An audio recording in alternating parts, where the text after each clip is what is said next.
Welcome back, nerds. Fino here with a guide for the Prisma Codes Challenge Quest. This one pits you against the three magical girls.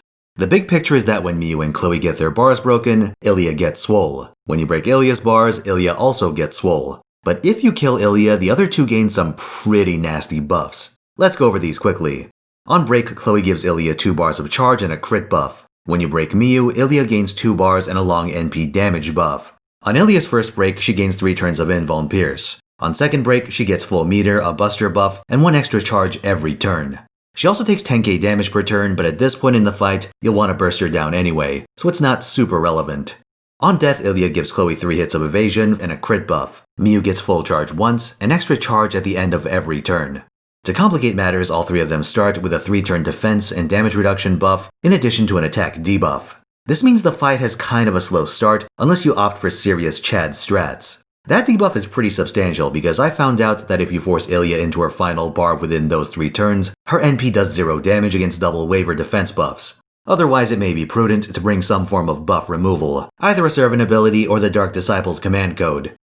Generally speaking, you have 2 strategies for this fight, killing Ilya first or Chloe first. Apparently, putting Miu out of her misery is too much to ask. She's gotta see her friends die first.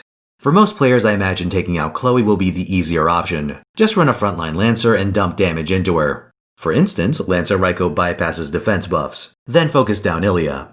In this situation, you'll want some way of controlling Ilya's NPs. How you play around her Invuln Pierce is up to you, but one very convenient solution is having St. George eat them. Depending on your DPS, one George can eat multiple NPs and save you a lot of trouble. For a great example of a Chloe first clear, I'll refer you to Hanako Green, who does it with low rarity servants. But if you want to kill Ilya first, things get spicier. You can try to run her down with a Scotty Rider, but for my part, I found Berserker Raiko has some interesting applications here. Her third skill gives her extra damage against Chloe, but not the other 2, meaning you can dump face guards into Ilya while simultaneously wrecking Chloe with her Noble Phantasm. Meanwhile, Miu will be relatively safe and stop Ilya's damage from getting out of control. Depending on your NP level, you can adjust your damage by using or avoiding Khalid Ruby on her. If you time it well, Ilya's NPs will whiff against your defense buffs, and Chloe will be in her final bar, meaning you can finish her off with your main attacker or reserve Lancer. She will get evasion from Ilya's death buff, but 3 hits delays you by a turn at most. With either strategy, Miu should be alone on the field, and honestly, unless you're at critically low health, it's really hard to lose at this point. The reason is that Miu will constantly gain a ton of charge between Ilya's death buff and her Noble Phantasm. That would be a problem if Miu were a good servant. Unfortunately for her, Miu's stuck with the Kmart clearance version of Garden of Avalon. Now from my footage I was able to figure out that the Miu in this challenge quest is NP3. So every time she pops Wish Upon the Stars, she has a net loss of health.